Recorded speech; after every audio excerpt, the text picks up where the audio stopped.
जय वृंदावन बिहारी लाल की, जय राधा रानी की, श्रीमद तुलसी महारानी की, श्रीमद भगवती तथा की, अनंत कोटि वैष्णव भक्त वृंद की, उपस्थित भक्त वृंद की, जगत गुरु शिल प्रभुपाद की, श्री गुरु महाराज की, जय गौर प्रेमानंदे।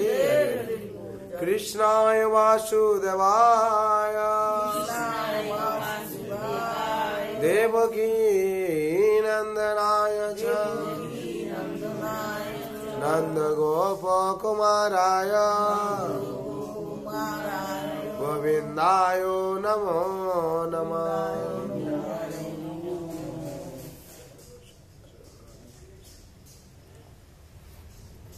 हरे कृष्ण। आज शुभ सन्ध्या যারা উপস্থিত আছেন তারা ভাগ্যবান ভাগ্যবতী। এই সংসারে আমাদের দুঃখের কারণ কি না? দুঃখের কারণটা হচ্ছে ভগবান যে অনুশাসন দিয়েছেন আমরা পালন করছি। বিশেষ করে আমাদের শাস্ত্রীয় অনুশাসন আছে, যেটা আমি আগে হিন্দিতে বললাম, বর্ণনা করলাম, যে হচ্ছে সাধু সঙ্গে নিত্যম সাধু সঙ্গ করা কথা। কেন? সাধু সঙ্গ সর্বশাস্ত্র কয়। সাধু সঙ্গ সর্বশাস্ত্র কয়। লব মাত্র সাধু সঙ্গ সর্বসিদ্ধি হয়। লব মাত্র সাধু সঙ্গ সর্বসিদ্ধি হয়। আমরা এই সাধু সঙ্গে উপস্থিত হই, তাহলে কি হবে? আমাদের সর্বসিদ্ধি হবে। আর এই সাধু সঙ্গের মাধ্যমে দিয়ে আমাদের সার্বিক মঙ্গল হবে। সর্বসিদ্ধি কথা বলা আছে, আপনার মনের যে বাঞ্ছা পূর্ণ হবে। হ্যাঁ, কিন্তু সংসারে কি আমরা সাধু সঙ্গ করছি? এখনো হয়তো করছি, কিন্তু করতাম না আমরা সাধু সঙ্গ। এতদিন আমরা সাধু সঙ্গ বাদ দিয়ে দিয়েছি, এখনো তো করছি কেন? জীবনের মর্ম বুঝতে পেরে যে সাধু সঙ্গ আমাদের করা উচিত। কেন? মনুষ্য জন্ম হয়েছে কিসের জন্য? দুর্লভ মনুষ্য জন্ম সৎসঙ্গে, এই সাধু সঙ্গে জীবন যাপন করার জন্য মনুষ্য জন্ম হয়েছে। আর সেই মনুষ্য কি করছে? কুসঙ্গ করছে। হ্যাঁ, কুসঙ্গ করার ফলে কি হচ্ছে? কুবুদ্ধি পাচ্ছে, সুবুদ্ধি পাচ্ছে না। আর যখন কুবুদ্ধি পাচ্ছে, ভালো থাকবে কি করে? আমরা বলছি আমাদের যে এত কেন কষ্ট, এত কেন কষ্ট? কষ্টের কারণটা কি? আমরা সারাউন্ডিং সাধু সঙ্গে আমরা থাকতে পারছি না, আর সাধু সঙ্গ আমরা করতে পারছি না। আর সংসার হচ্ছে মুখ্য কি? সাধু সঙ্গ। যত যে যা সঙ্গ করুন না কেন, অনেক রকম সঙ্গ আছে। হ্যাঁ, নেশার সঙ্গ আছে, জুয়া খেলার সঙ্গ আছে, হ্যাঁ, পার্টি সঙ্গ আছে নাকি? পার্টি করছে কি? বিভিন্ন সঙ্গ আছে। সুতরাং সেই সব সঙ্গে যদি কেউ থাকে বলে আমি শান্তি পাচ্ছি না কেন? আর ওই সঙ্গে থাকলে তো কলি তার মধ্যে বাস করছে। কলি কার মধ্যে বাস করছে? দুধ কেটার মধ্যে, যেখানে তাস পাশা জুয়া খেলছে, যারা খেলছে সংসার, তারা বলছে আমরা শান্তি পাচ্ছি না। আর শান্তি পাবে কি করে? কলি যেখানে থাকবে সে শান্তি কি করে থাকবে? হ্যাঁ, কলি যুগে বিশেষ কলির প্রভাব হচ্ছে সেই সব উপর। আর সেই সব আমরা করছি, আর শান্তি করছি কি করে হবে? আর কি? নেশা, নেশার মধ্যে কলি আছে, আর আমরা নেশা করছি বলে আমি খাই না, মাঝে মাঝে খাই। আরে মাঝে মাঝে খাবার কলি প্রবেশ করে থাকবে, অশান্তি। অশান্তি হয় কি না? বাড়িতে আসলে অশান্তি, বাড়িতে শুরু হয়ে যায় কত কিছু। তুমি আজকে মদ খেয়েছো, চললো নাটক, চলো শুরু হয়ে গেল। হ্যাঁ, তার জন্য অশান্তি। কেন? এর কলি বাস করছে। আর কিসের জন্য দুঃখ পাচ্ছে না? আমরা মাংসাহার করছি, মাংসাহার করছি। একদিন না করলে আমাদের ভাত যাচ্ছে না। আর মাংসাহার মধ্যে কি আছে? কলি প্রবেশ করছে। আর যখন আমরা মাংসাহার করছি, নিষ্ঠুর হয়ে যাচ্ছি, কলির চেলা হয়ে যাচ্ছে। আমরা কার চেলা হচ্ছে? কলির চেলা হয়ে যাচ্ছে। কলি বলেছে বেশ, আমি যেটা চাই তুমি সেটাই করছো। আর তার মধ্যে কলি প্রবেশ করে যাচ্ছে, অশান্তি তৈরি করে দিচ্ছে। কেন অশান্তি তৈরি করছে? না আমি ধর্মের বিরুদ্ধে। কি এরা সব ধর্ম করছে, আমি তার বিরুদ্ধে। আর তোমরা যেহেতু আমার সাথ দিয়েছ, তোমরা হচ্ছে আমার, আমি তোমাদের কাছে থাকবো। আর ও মাছ খায় না, ওর কাছে থাকা যাবে না। ও মদ খায় না, ওর কাছে থাকা যাবে না। ও জুয়া খেলে না, তার কাছে থাকা যাবে না। কারণ আমার থাকার জায়গায় নিয়ে থাকবো কি করে? আরে আমরা কার বাড়িতে যাই না, গুরু অমুক তোমার আনবে, তারপর তো আমরা আসবো নাকি? আর নিরামিষ ভোজন করে তোমার বাড়িতে কে যাবে বলে না? ও মাসির বাড়ি যাবো না, নিরামিষ ভোজন কি খাবে? ওই মাসির বাড়ি যাবো, মাছ মাংস হয়, ডিস্কো ড্যান্স হয়, ওখানে যাবো। তার মানে কি 99% মানুষ কি করছে? কলির দিকে দৌড়চ্ছে, কলি যুগে ছুটছে। আর ওটা হচ্ছে অসৎ, ওটা হচ্ছে অসৎ। তার জন্য হচ্ছে অসতমা সদগময়। আমি অসতের পথে আছি, সৎ পথে গমন করান ভগবান। আর এইসব যে করছে, সে তমসাচ্ছন্ন হয়ে যাচ্ছে, অন্ধকারে বাস করছে। তার জন্য মনে হচ্ছে তমসমা জ্যোতির্গময়। হে ভগবান, আমি সে অন্ধকার পথে আছি, আপনি কৃপা করে আমাকে আলোর পথে নিয়ে আসুন, আপনার পথ দেখা। আর মৃত্যুমা অমৃতগময়, আমি মৃত্যুর পথে আছি। অনবরত কি করছি? মৃত্যুর পথে, মানে বিপদকে আমি ডেকে নিয়ে আসছি। আমাকে অমৃত রাস্তা দেখান প্রভু, যাতে এই পথ যে হচ্ছে মৃত্যু পথ, আর ভগবত পথ হচ্ছে অমৃত পথ। কিভাবে অমৃত পথ? জন্ম মৃত্যু জরা ব্যাধি যে চক্র আছে, তা থেকে সে মুক্তি হয়, ভগবত ধামে প্রবেশ করবে। এটা হচ্ছে অমৃত পথ। আর সেই অমৃত পথে পাওয়ার জন্য কি করতে হবে? আমাদের অমৃত পাওয়ার অভ্যাস করতে হবে। আমরা বলি না, ও এত মদ খাচ্ছে, তাকে আর কোনো ওষুধ কাজ করছে না। সাপ কামড়ালেও সাপ মরে যাচ্ছে, বলে কিনা? তাহলে সেই রকম এত অমৃত চরণামৃত পাচ্ছে, তাকে আর কোনো রোগ ব্যাধি তার কাছে আসছে না। এটা তো হতে পারে। হ্যাঁ, এত প্রসাদ ভোজন করছে, তাকে দুঃখ আসতে পারছে না। প্রত্যেক দিন যদি কেউ প্রসাদ খায়, আর দুঃখ প্রবেশ করবে কোথায়? জায়গা কই? প্রত্যেক দিন কেউ চরণামৃত পায়, তার কাছে ব্যাধি আসবে কেন? ব্যাধি আসার কোনো চান্স নেই। সে টুকটাক ব্যাধি কোথায় সর্দি লেগে আছে, হচ্ছে সেটা আলাদা। দুরারোগ্য যেটা বলি, ক্যান্সার, অমুক তমুক, সেই সব ব্যাধি সব, সে তো আপনি জলে একটু বেশি করে স্নান করলেন, ঠান্ডা লেগে যেতে পারে। ক্লাইমেটিক্যাল যেটা সেটা না বলছি। তার জন্য একজন যদি বেশি করে সে নেশা করে, তাকে সাপ কামড়ালে সে মরে না, বলে তার বিষ কোনো কাজ করছে না। সেরকম আমরা যদি অমৃত পাওয়ার অভ্যাস করি, কি অমৃত? চরণামৃত, অধরামৃত, গ্রন্থামৃত আর নামামৃত, এইসব পাওয়ার যদি অভ্যাস করি, যে অমৃত পান করছে তাকে আর মৃত্যু করবে কি? সে তো মৃত্যুকে জয় করে নিয়েছে নাকি? মৃত্যুকে জয় করে নিয়েছে মানে কি? ভক্ত হয়েছে। ভক্ত মানে মৃত্যুকে জয় করছে। ভগবান বলেছেন যে আমার ভক্ত হলে তাকে আর এই জন্ম জরা ব্যাধি চক্র, সে আর পুনর্জন্ম হবে না। এইখানে জড় জগতে এসে তাকে আর ভুগতে হবে না, কষ্ট পেতে হবে না। হ্যাঁ, যে আমার ভক্ত হবে তাকে আর পুনর্বার এখানে আসতে হবে। তার জন্য ভগবান বলছেন, তদ ভাষয় তো সূর্য ন শশাঙ্ক ন পাবক যদ্গত্বাম নিবর্তন্তে তদ্ধাম পরম মম। যদ্গত্বাদ নিবর্তন্তে, যে একবার যাবে আর নিবর্তন পুনরাবৃত্তি আসবে। হ্যাঁ, তার জন্য আমরা ভক্ত হতে হবে আমাদেরকে। আর ভক্ত হতে হলে কি করতে হবে? শক্ত হতে হবে। শক্ত হতে হবে মানে শক্ত কিভাবে হতে হবে? শক্ত হতে হবে, চারটে পিলারকে নজর রাখতে হবে মজবুত আছে কিনা। চারটে পিলার কি কি? সত্য, তপ, দয়া, পবিত্রতা। যে সত্য না থাকে শান্তি পাওয়া যাবে না। সত্য, পবিত্রতা, দয়া, তপস্যা। হ্যাঁ, তপস্যা ছাড়া আমাদের জীবন হবে না। আর মনুষ্য যে একমাত্র তপস্যা করতে পারে, আর কি করতে পারে? পারবে? কাউকে অধিকারও দেওয়া হয়নি। পশু আমাদের তপগুলো কি আছে এখানে ফিলহাল?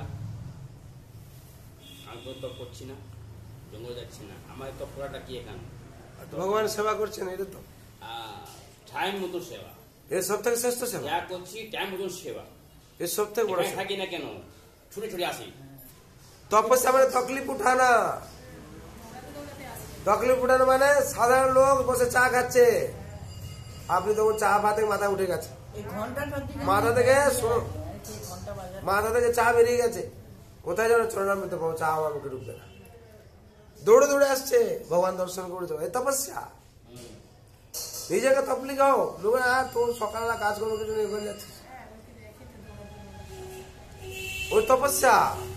হ্যাঁ, একাদশীতে সবাই অগ্রদৌড় খাচ্ছে, এ কি করছে না আলু সিদ্ধ বা কলা সিদ্ধ খাচ্ছে, প্রয়োজন হলে উপোস থাকছে সারাদিন, ও তকলিফ উঠাচ্ছে। তকলিফ মানে কষ্ট পাচ্ছে শরীর, হচ্ছে কিনা? তপস্যা। সবাই বসে টিভি দেখছে, এ বসে জব করছে, তকলিফ, শরীর তকলিফ হচ্ছে, শরীর কষ্ট পাচ্ছে, তারপর তপস্যা। এই তপস্যা। আর মনুষ্য একমাত্র তপ করতে পারবে, আর কি পারবে? তার জন্য তপ, কাকে তপ করতে হবে? তপস্যা। তপস্যা কিসের জন্য করতে হবে? ও ক্রিকেটার হওয়ার জন্য তপস্যা করতে হবে? তপ দিব্যম, শাস্ত্রে বলা হচ্ছে তপ দিব্যম, ভগবানকে জানার জন্য তপস্যা করতে হবে। আর যেদিন জানতে পারবেন সেদিন শান্তি শুরু হয়ে যাবে, যেদিন জানতে পারবেন সেই দিন থেকে শান্তি শুরু হয়ে যাবে। আমাদের ক্ষমতা নাই, আমাদের খবর জানার জন্য আর নেই, তার সেবাও যদি উনি জানেন। হ্যাঁ, তো এটা জানেন বলতে আপনি সেবা করছেন। ওনাকে জানতে পারলে তো আমাদের তাহলে ক্ষমতাই নেই না, জেনে যাবো, সেখানে থাকতে হবে না। কেন? শাস্ত্রে কি বলা হচ্ছে? দুর্লভ মনুষ্য জন্ম, দুর্লভ মনুষ্য জন্ম দেই না কেন বঙ্গুরা, তত্রপি দুর্লভ মনে বৈকুণ্ঠ প্রিয় দর্শন। এই দুর্লভ মনুষ্য জন্ম আমরা পেয়েছি, এই কথাটা আমাদের সেন্সে থাকে, এই কথাটা আমাদের সেন্সে থাকা দরকার যে আমি মনুষ্য জন্ম পেয়েছি, আমি পশু জন্ম পাইনি। আর মনুষ্য জন্ম পেয়েছি, আমার এই জন্মটা দুর্লভ, কালকে না থাকতে পারে। দেহে নয় ক্ষণভঙ্গুর, তত্রপি দুর্লভ মনে বৈকুণ্ঠ প্রিয় দর্শন। যে বৈকুণ্ঠ অধিপতি ভগবান শ্রীকৃষ্ণ, তার সেবা আমার করা দরকার আছে। আর যারা ভগবত পথিক ভক্তদের সেবা করা আছে, করা উচিত, তখন আমাদের জীবন সার্থক হবে। আমরা এই মনুষ্য জন্মটাকে বুঝতে পারছি না। কেন বুঝতে পারছি না? প্রথম থেকে আমরা ওই কুপরিবেশে আছি, এরকম অভ্যাস হয়ে গেছি, আর ওটা চেঞ্জ করার টাইম লাগছে। কারণ ওগুলো সবগুলো ভুলতে হবে, তারপর আপনি স্টেজে আসবেন। কিন্তু ভক্ত পরিবার থেকে হচ্ছে প্রথমে সে কি জানে যে দুর্লভ মনুষ্য জন্ম, তার জন্য সে কি হচ্ছে, বা একটু বাচ্চা আছে মালা জপ করছে, তিলক করছে, তারপর কি হচ্ছে প্রসাদ ভোজন করছে। বাচ্চাকে জিজ্ঞেস করে বলে প্রসাদ হয় না, আমি খাবো না। প্রভুপাদ বলতেন, একজন ফরেনার এসছে বিদেশি দেখা করতে, এটা ভক্তর বাড়ি, প্রভুপাদে গেছেন। তিনি জিজ্ঞেস করছেন, তাকে জিজ্ঞেস করেছেন, প্রভুপাদ জিজ্ঞেস করছেন ভগবানকে, তো সে বলতে পারছে না। একজন বড় প্রফেসর, বলতে পারছেন ভগবানকে। বলে আপনি যা জানেন না, আমাদের ভক্ত বাড়ির একটা শিশু বলে দিতে পারবে। হ্যাঁ হ্যাঁ, তোর সঙ্গে সে ডেকেছে, লালা এখানে আয়।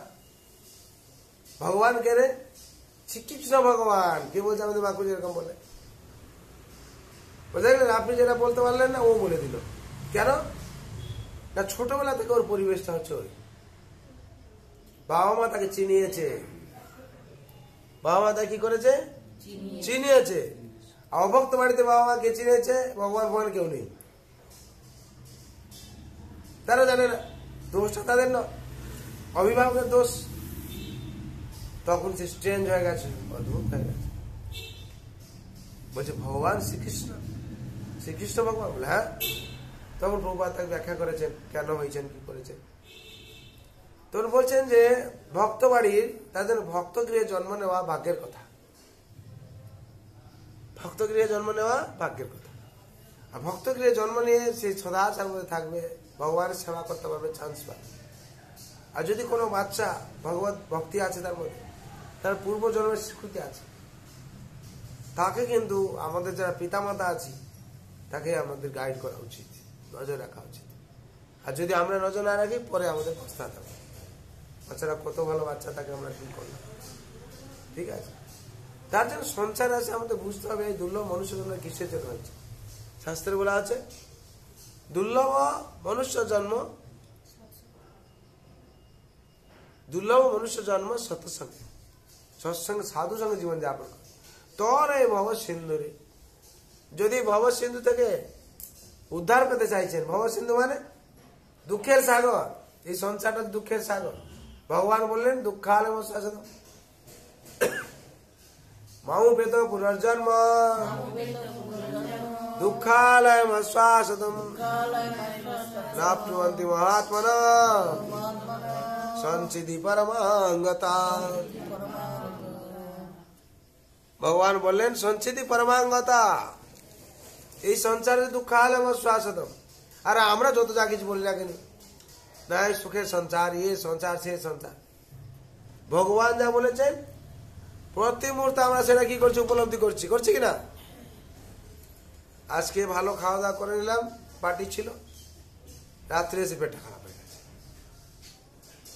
আজকে ভালো সব ঘুরে ঘুরে এলাম, কালকে থেকে সংসার দেখা যাচ্ছে বিভিন্ন রকম অশান্তি এসে গেছে। কেন? দুঃখালম অশ্বাসতম, সরি দুঃখালম অশ্বাসতম। এই দুঃখালয় অশ্বাসতম জানে আমাদের দুঃখ ভোগ করতে হচ্ছে। কেন? ভগবান এটা সেভাবে তৈরি করেছেন আর কি। যে আসবে এই সংসারে দুঃখ পেতেই হবে, আর সে দুঃখ পেয়ে সে ভগবান দিয়ে ঘুরবে, দুঃখ কিসের পাচ্ছে। তার মনে যখন ব্রহ্ম জিজ্ঞাসা আসবে আমি কে, আমি কেন এই সংসারে এসেছি, আমার কি করা উচিত, এই ব্রহ্ম জিজ্ঞাসা যখন তার আসবে, অর্থাৎ ব্রহ্ম জিজ্ঞাসা আমি কে। আমরা দেখবেন সব কথার মধ্যে আমি আমি বলছি না, হ্যাঁ কি বলছি, আমি খাবো, আমি যাব, হ্যাঁ আমি ঘুমাবো, হ্যাঁ তো আমিটা কে, এটাকে আমরা কোনোদিন প্রশ্ন জিজ্ঞেস করছি না, খালি বলছি আমি। শরীরটাকে আমরা বলি আমি আমি, আরে এই শরীরটা কে, আমি কে, আমি তো একটা কিছু আছে, আমি বলছে, আমি বলছে, আমি আমি বলছি, বলি কিনা, হ্যাঁ এই আমিটা কে, এই প্রশ্ন যখন এসে যাবে তখন কি হবে, তার মধ্যে ব্রহ্ম জিজ্ঞাসা এসে যাবে। তখন হচ্ছে আমি হচ্ছে সেই আত্মা, আত্মা যদি আমি হয় তাহলে আমার কাজ হচ্ছে পরমাত্মার সেবা করা। আমি কি করছি এখনটা, আর পরমাত্মার সেবা করা। আর পরমাত্মার সেবা যতদিন করবো আনন্দে থাকবো আমি, তখন সে কি হয় পরমাত্মার সেবায় নিয়োজিত হয়ে যেতে হবে। তখন যে যাক বলুক না কেন তাকে বলতে হবে তোমার পরিচয় ভাই পেয়েছো, তুমি কে, তুমি যা কিছু করছো, যা কিছু বলছো, তুমি বুঝতে পারবে। যেই দিন বুঝতে পারবে সেই দিন আর ওইদিকে না দৌড়ে এইদিকে দৌড়বে। তার জন্য মন্দিরে আছে আর কি, মন্দির তার জন্যই করা হয়েছে। কিসের জন্য করা হয়েছে না, রেকটিফাই হয়, নিজেকে সুধারে, নিজেকে সুধার নিয়ে এইদিকে ছুটতে হবে। মন্দির তার জন্য হয়েছে। ভগবান সংসার করেছেন, সংসার রচনা করেছেন, মন্দিরও রচনা করেছেন। কেন? মানুষ যখন ঠকবে, দুঃখ পাবে, দৌড়বে কোথায়, মন্দিরে।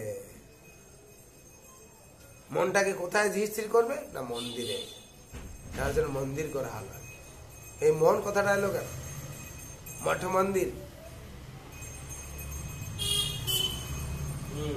মঠ মন্দির মানে কি, এই দুঃখটা মঠ মানে কি, মঠ মানে কি,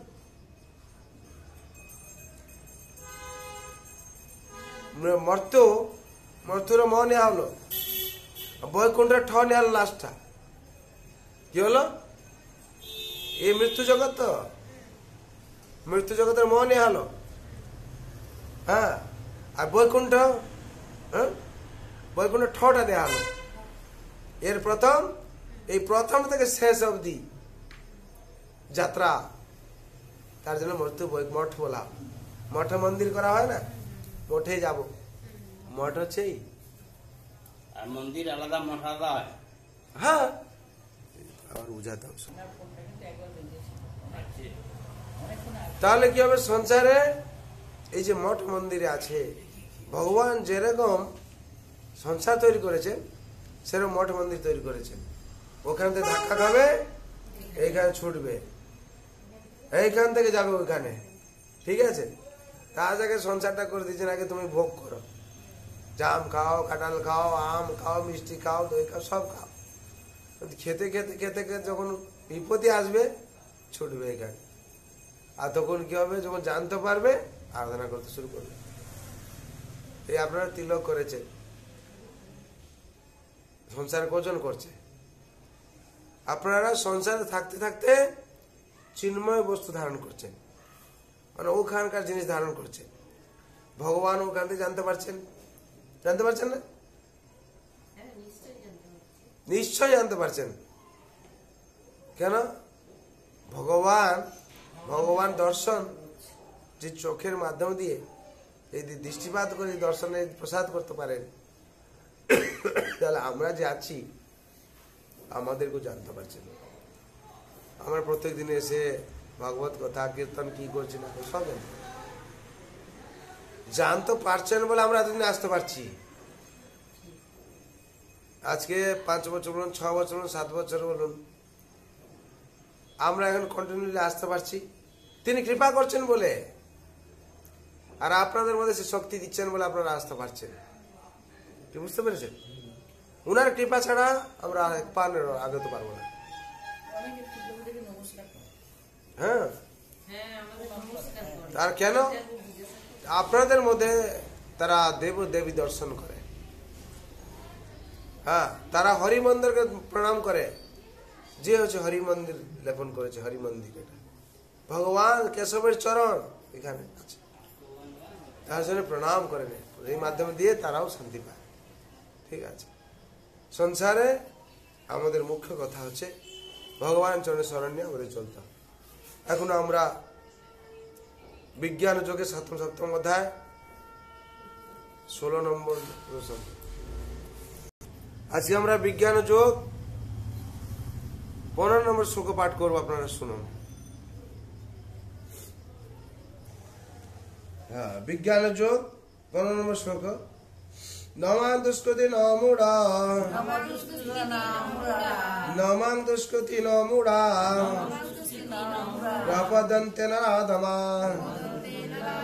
মায়াবৃত জ্ঞান অসুরং ভাবাশ্রিতা।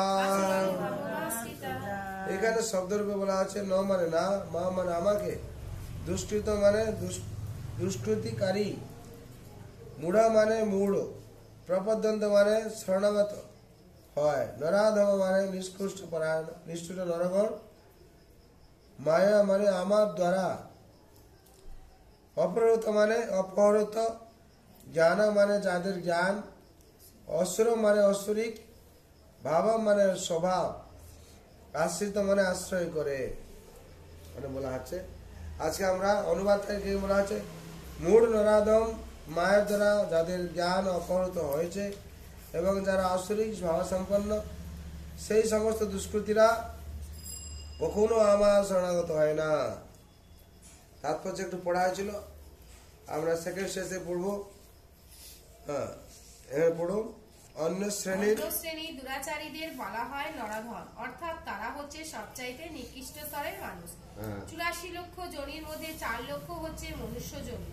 এর মধ্যে অসংখ্য নিম্ন শ্রেণীর মানুষ আছে, যারা সাধারণত সভ্য মানুষ হচ্ছেন তারা, যারা শাস্ত্রের নির্দেশ অনুসারে সামাজিক, রাজনৈতিক ও ধর্মীয় জীবনযাপন করে। আর সামাজিক ও রাজনৈতিক অবস্থার পরিপ্রেক্ষিতে উন্নত হলেও যাদের জীবন ধর্মীয় অনুশাসনের দ্বারা পরিচালিত হয় না, তাদের নরাধম বলে গণ্য করা হয়। ভগবানকে বাদ দিয়ে কখনো কোনো ধর্ম হয় না। কারণ ধর্মের পথ অনুসরণ করার উদ্দেশ্য হচ্ছে পরম তত্ত্বকে জানা এবং তার সঙ্গে মানুষের নিত্য সম্পর্কের কথা অবগত হওয়া।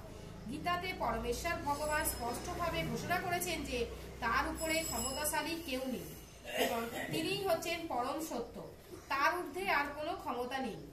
সভ্য মানব জীবনের উদ্দেশ্য হচ্ছে পরম সত্য বা সর্বশক্তিমান পরম পুরুষ ভগবান শ্রীকৃষ্ণের সঙ্গে মানুষের নিত্য সম্পর্কে লুপ্ত চেতনার পুনর্জাগরণ করা। মনুষ্য শরীর পাওয়া সত্ত্বেও যে এই সুযোগের সদ্ব্যবহার করে না তাকে বলা হয় নরাধম। শাস্ত্রের মাধ্যমে আমরা জানতে পারি যে শিশু যখন মাতৃগর্ভে থাকে যে অবস্থাটি অত্যন্ত অস্বাস্থ্যকর, তখন সে ভগবানের কাছে প্রতিজ্ঞা করে যে সেই অবস্থা থেকে মুক্ত হলেই সে ভগবানের সেবায় নিজেকে উৎসর্গ করবে। বিপদে পড়লে ভগবানকে প্রার্থনা জানানো জীবের স্বাভাবিক প্রবৃত্তি, কারণ ভগবানের সঙ্গে তার নিত্য সম্বন্ধ রয়েছে। কিন্তু প্রসব হওয়ার পরেই শিশু তার জন্ম যন্ত্রণার কথা ভুলে যায় এবং মায়ার প্রভাবে তার মুক্তিদাতাকেও ভুলে যায়। শিশুর অভিভাবকদের কর্তব্য হচ্ছে তাদের সন্তানদের সুপ্ত ভগবত প্রেমকে পুনর্জাগরিত করা। ধর্মশাস্ত্র মনুস্মৃতিতে নির্দেশিত দশকর্ম সংস্কারের উদ্দেশ্য হচ্ছে বর্ণাশ্রম পদ্ধতির মাধ্যমে এই ভগবত প্রেমকে পুনর্জাগরিত করা। কিন্তু আধুনিক যুগে পৃথিবীর কোথাও এই পদ্ধতি কঠোরভাবে অনুসরণ করা হয় না। তাই আধুনিক যুগে শতকরা 99 জন মানুষই নরাধমে পরিণত হয়েছে। যখন সমগ্র জনগণই নরাধমে পরিণত হয় তখন স্বাভাবিকভাবেই সর্বশক্তিময়ী মায়ার প্রভাবে তাদের তথাকথিত শিক্ষা সম্পূর্ণভাবে অর্থহীন হয়ে পড়ে। গীতার মানদণ্ড অনুসারে তিনিই হচ্ছেন প্রকৃত পণ্ডিত, যিনি একজন বিদ্বান ব্রাহ্মণ একটি কুকুর, একটি গরু, একটি হাতি ও একজন চণ্ডালকে সমদৃষ্টিতে দেখেন। এই হচ্ছে শুদ্ধ ভগবত ভক্তের দৃষ্টিভঙ্গি। পরমেশ্বর ভগবানের অবতার শ্রী নিত্যানন্দ প্রভু যথার্থ নরাধম জগাই ও মাধাই ভাতৃদ্বয়কে উদ্ধার করেন এবং এভাবেই তিনি দেখিয়ে গেছেন যে প্রকৃত ভগবত ভক্তের করুণা কিভাবে সবচাইতে অধপতিত মানুষের উপরে বর্ষিত হয়। তাই যে নরাধমকে ভগবান পর্যন্ত পরিত্যাগ করেছেন, ভগবত ভক্তের কৃপার প্রভাবে তার হৃদয়ে আবার পারমার্থিক কৃষ্ণ ভাবনার উদ্রেক হতে পারে। শ্রী চৈতন্য মহাপ্রভু ভাগবত ধর্ম অথবা ভগবত ভক্তদের কার্য পদ্ধতি প্রচার করে উপদেশ দিয়ে গেছেন যে শ্রদ্ধানবত চিত্তে মানুষকে পরমেশ্বর ভগবানের বাণী শ্রবণ করতে হবে। ভগবানের দেওয়া এই উপদেশের সারমর্ম হচ্ছে ভগবত গীতা। শ্রদ্ধানবত চিত্তে ভগবানের দেওয়া উপদেশ শ্রবণ করার ফলে নরাধম উদ্ধার পেতে পারে। কিন্তু দুর্ভাগ্যবশত ভগবানের চরণে আত্মসমর্পণ করা তো দূরে থাকুক, এই সমস্ত নরাধমগুলি ভগবানের বাণী পর্যন্ত কানে শুনতে চায় না। এভাবেই নরাধমেরা সব সময় মানব জীবনের পরম কর্তব্যকে একেবারেই অবহেলা করে। পরবর্তী শ্রেণীর দুষ্কৃতকারীদের বলা হয় মায়া অপহৃত জ্ঞানা, অর্থাৎ মায়ার প্রভাবে যাদের পাণ্ডিত্যপূর্ণ জ্ঞান অপহৃত হয়েছে। সাধারণত এরা অধিকাংশই খুব বিদ্বান হয়, যেমন বড় বড় দার্শনিক, কবি, বৈজ্ঞানিক, সাহিত্যিক আদি। কিন্তু মায়া শক্তি তাদের বিপদগামী করেছে, তাই তারা পরমেশ্বর ভগবানকে অবজ্ঞা করে থাকে। আজকের জগতে অসংখ্য মায়া অপহৃত জ্ঞানা মানুষ দেখা যায়, এমনকি অনেক ভগবত গীতার পণ্ডিত এই ধরনের মূঢ়। গীতাতে সহজ সরল ভাষায় বলা হয়েছে যে শ্রীকৃষ্ণই হচ্ছে স্বয়ং পরম পুরুষোত্তম ভগবান, তার সমকক্ষ অথবা তার থেকে মহৎ আর কেউ নেই। তাকে সমস্ত মানুষের আদি পিতা ব্রহ্মারও পিতারূপে বর্ণনা করা হয়েছে। বস্তুত শ্রীকৃষ্ণকে কেবল ব্রহ্মারই পিতা বলা হয় না, তিনি সমস্ত যোনিভুক্ত জীবেরও পিতা। তিনি নির্বিশেষ ব্রহ্মের আশ্রয় এবং সমস্ত জীবের অন্তর্যামী পরমাত্মা হচ্ছেন তারই অংশ। তিনি সবকিছুরই উৎস। তাই তার চরণাবৃন্দের শরণাগত হওয়ার জন্য প্রত্যেককেই পরামর্শ দেওয়া হয়েছে। সুদৃঢ়ভাবে এই সব সুস্পষ্ট নির্দেশ থাকা সত্ত্বেও মায়া অপহৃত জ্ঞানা মানুষেরা ভগবানকে অবজ্ঞা করে এবং তাকে আর একজন সাধারণ মানুষ বলে মনে করে। তারা জানে না যে এই দুর্লভ মনুষ্য শরীর ভগবানেরই নিত্য চিন্ময় শ্রী বিগ্রহের অনুকরণে রচিত হয়েছে। মায়া অপহৃত জ্ঞানা মূর্খেরা গীতার যে প্রামাণ্য বর্জিত ব্যাখ্যা করে, তার ফলে তারা প্রকৃতপক্ষে গীতার যথাযথ অর্থের কদর্থ করে। গুরু পরম্পরা ক্রমে গীতার জ্ঞান প্রাপ্ত না হওয়ার ফলে তারা গীতার প্রকৃত অর্থ উপলব্ধি করতে পারে না। তারা যে মন গড়া ব্যাখ্যা করে তা সম্পূর্ণরূপে ভ্রান্ত এবং তাদের সেই সমস্ত মতবাদগুলি পারমার্থিক সাধনার পথে দূরত্বিক্রম প্রতিবন্ধকের মতো হয়ে দাঁড়ায়। এই সমস্ত মোহগ্রস্ত ব্যাখ্যাকারক কখনোই ভগবান শ্রীকৃষ্ণের চরণাবৃন্দে শরণাগত হয় না এবং অন্য কাউকেও ভগবানের শরণাগত হওয়ার শিক্ষাদান করে না। 4. সর্বশেষ শ্রেণীর দুষ্কৃতকারীদের বলা হয় আসুরং ভাবমাশ্রিতা অথবা আসুরিক ভাবাপন্ন ব্যক্তি।